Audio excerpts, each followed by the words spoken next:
Dahil nga sa nalaman ni Manuel ay hindi na nga siya mapanatag, lalong-lalo na at alam niya na si Noah ang kasama nga nitong si Velma. Hindi na siya makatiis at hindi na rin siya makapag-antay pa, lalong-lalo na at ilang araw na nga nawawala itong si Velma at hindi pa rin nakauwi.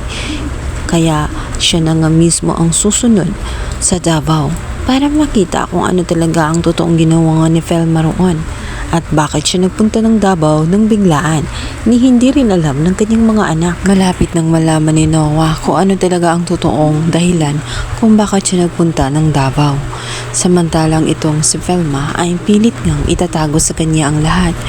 Maging itong si Noah na suportado din ang mga desisyon nga nitong si Velma kahit na nababagabag siya matapos nga sabihin ni Velma na hindi na nga siya magpapa-opera. Matapos kasing malaman ni Noah at ni Velma na habang tumatagal at habang lumilipas nga ang mga araw ay lumalaki din ang tumor sa utak ni Velma.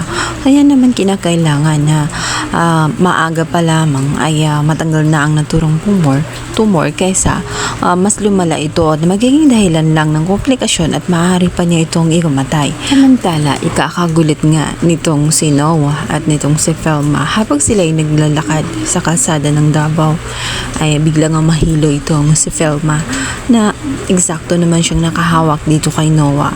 Yun din ang magiging way para makita nga sila ni Manuel na siyang magiging dahilan na kung bakit mapunong-puno ng selos nga itong si Manuel, kung bakit siya ay parang close na close nga dito kay Noah at hindi na rin ito nag-aksaya pa ng oras. Sumama na nga itong si Manuel kung saan naroon nga itong si Velma.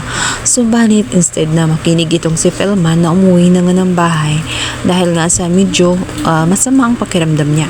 Hindi pa alam ni Manuel ang totoong dahilan ng kanyang pagkahilo at pananakit ng kanyang ulo.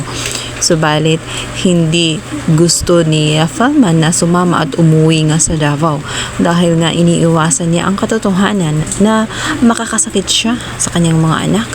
Maging kay Manuel, ayaw niya na malaman ang totoong sitwasyon niya.